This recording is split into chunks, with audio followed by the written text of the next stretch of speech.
guys, so tara kain tayo. Ayan. Ayan yung tawag dito sa kanila is bechamel. Bechamel.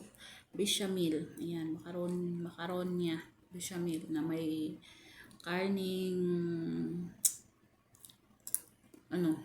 laham na giniling. Ito lang yung natin. Dinner at saka kape.